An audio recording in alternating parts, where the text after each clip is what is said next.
This is the King's Chastiefol from Seven Deadly Sins. So that one I'm not familiar with, but it caught my eye because, I mean, first off, it's a polearm. Polearms are generally interesting, and it's got a lot going on here. So you've got these two spikes here, which would be quite useful as a polearm. I'm imagining a partisan hat that could be modified to look fairly similar. Partisan shapes in history were quite diverse, and some of them I would actually call more eccentric than this design. This is actually a design element that I think is quite neat here. So you have the same effect as with a boar spear, where these will prevent over-penetration. So it's just, it goes into a certain point and then you can extract it again.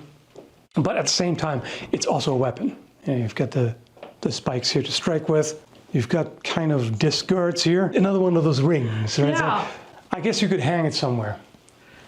Again, I wish I could get into the minds of the mangakas that create some of these stories that these items are based on, because I would love to understand why the ring, aside from just the aesthetics of it. Maybe it is just the aesthetics of it. Yeah. Artists or writers or whatever, they're not necessarily weapons experts. They want to draw things that sometimes look very distinct, very cool. They want unique weaponry for their characters. I think sometimes it's just you want a little bit more shape in there. It's just, if you have a simple blade, and you design it, you draw it, or you render it, or whatever, it may just seem too simple. So then you're just like, you know, what if I put a hole there? Just to, you know, not for any particular practical reasons. In this case, it saves you some weight, but I think that's just quite often what it is you have an additional geometric shape that makes it just more interesting overall. You know, same way as here, you know, the curves here, and then the corners there. There's all stuff that adds something visually. So if you got this shoved in your face, you may not criticize the ring or the hole or whatever. With polearms, you can generally go extra crazy because they did in history. There are a lot of really strangely shaped polearms in history, so this is not even all that unusual. What is unusual, though, and kind of an elephant in the room I forgot to talk about, is this perpendicular fuller right here, which reminds me of box cutters with disposable blades. That's begging for it to break right there. These could be used for hooking. That's often a feature on historical polearms. Either pull a knight off a horse or control enemy polearms and pull them out of the way. That hole might be large enough that a spear might even fit through. Enemy spear, if you catch that, then you definitely have it. If you can catch a spear with this hole, though, you deserve to be... Pinpoint accuracy. Yeah, that's some assassin skill set you have at that point. I can see it more as like coincidental. Yeah. You know, like Bob Ross says, happy little accident. The other end too, there is a sharpened point at the other end. And another ring. Yeah. Which are uncommon on Chinese polearms in particular. But yeah, that's always a good idea. What somebody without a polearm wants to do is get past it and get to you. So if you have a little backup to poke them with, that's always good. This is from one of my favorite anime series. So if you say that you haven't watched it, I don't know if we can be friends. I'm just saying. Uh-oh. Oh no, no, I'm just kidding. This is from Fate Stay Night. This is one of my favorite anime series of all time. This is Lancer's spear. Mages come together to fight for a prize, which is the Holy Grail. They can summon heroes to fight for them from past, present, and future, and they fight to the death. So it's like battle royale with summoned historical figures. Yeah, I'd love to get your take on this design.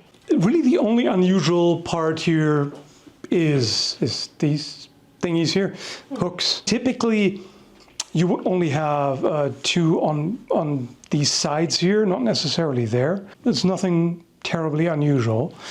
You know, it being all metal, it could be lighter, but some polearms are pretty heavy, so... So for me, when I've used spears before in the past, I can point out that this spearhead is a lot bigger than the standard spearheads I've personally used.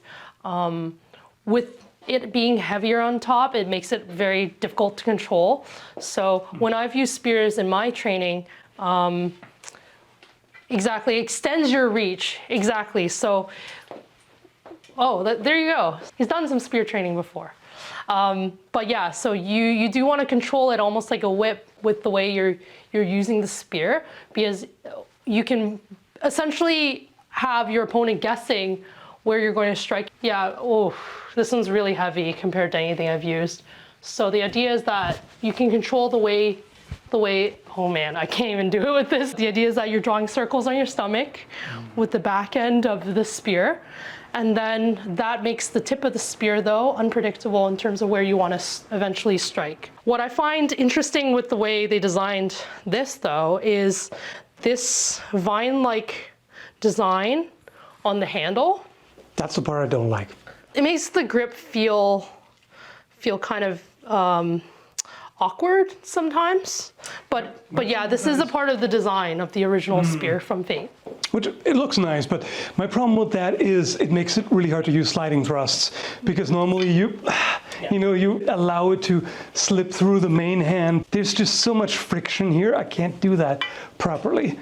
So that is something that I do not like at all, but other than that, even the weight it's not even that bad. Like, I've definitely handled polearms that are about like that, or heavier even. So that in and of itself is fine. It's just this stuff bothers me. You can absolutely use that. The blade is fine. It's nice that it's long enough to be a hewing spear, so you can actually cut with that too. So that has a butt spike too, yeah. Yep. So you can strike with that. So yeah, I like it overall, aside from this, from the vine design. That gets in the way. But other than that, it looks cool and it's perfectly usable. I like that it's all red.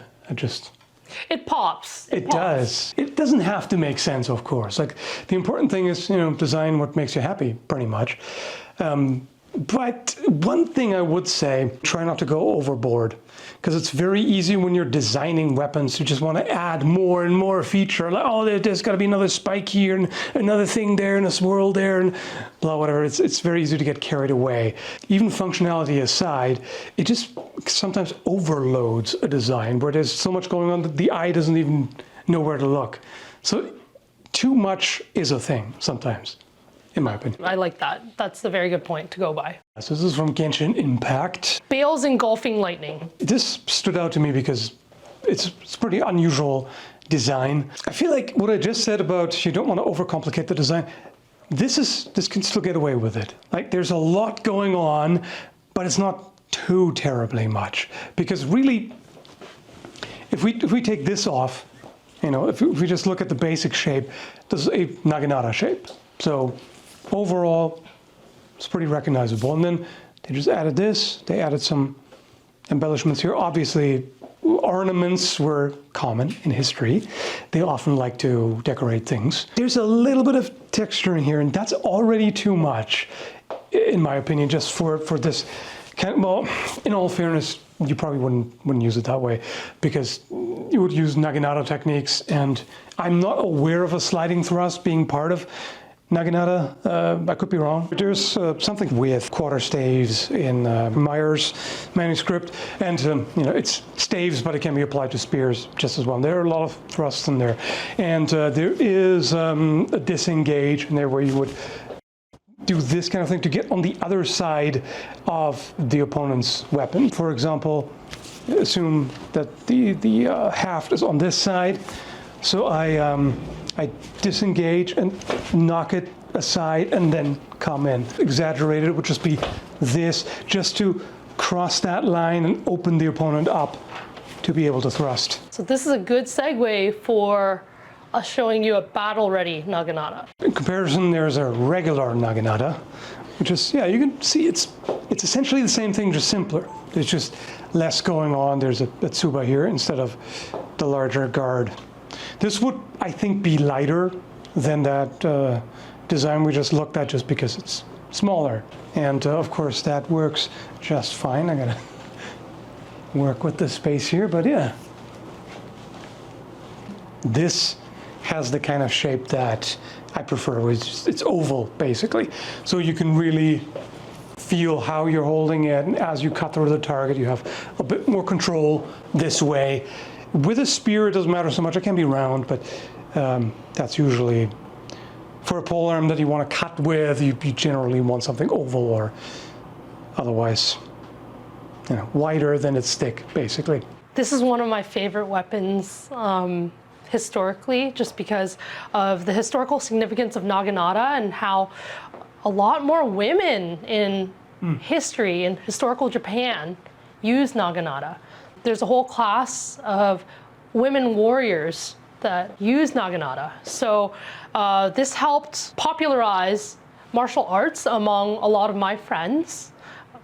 Literally this weapon, naginata, just because they saw that other women historically were using weapons too, were warriors. And it wasn't just like from fables like we talk about Amazons in Greek fables and that sort of thing. I remember reading something fairly recently, a story, I believe it was American Revolution, where a soldier was found out to be a woman who dressed up and went to war. Totally unrelated. But since I'm looking at that right now, there's an interesting design feature here. So it's thickened here. The tip is thicker there to reinforce it. Sometimes it's called an armor-piercing tip. And essentially, yes, just in the sense that it's made more durable that way. It's not that it pierces armor better because it's thicker, but it's more likely to survive it as a result. If you were to thrust into even just mail with a fairly thin point, this might just break off. That's why it's reinforced here. One of the things I also wanted to point out is one of the misconceptions we get when we go to fairs and festivals is people are like, when they unsheath a battle-ready sword or a battle-ready blade like this, they think like, why is it so dirty? Is it dirty or what's going on with this? It's not dirty. A lot of times these are waxed and oiled to maintain the blade. The point of wax is it just lasts longer than oil, because oil you have to reapply. Wax, pretty much you put it on once and it's good for the most part, unless you sheath and unsheath it a lot.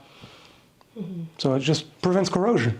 If you haven't seen the other videos about fantasy weapons I put up recently, you can find the links in the description. Hope you found this entertaining, and thanks for watching.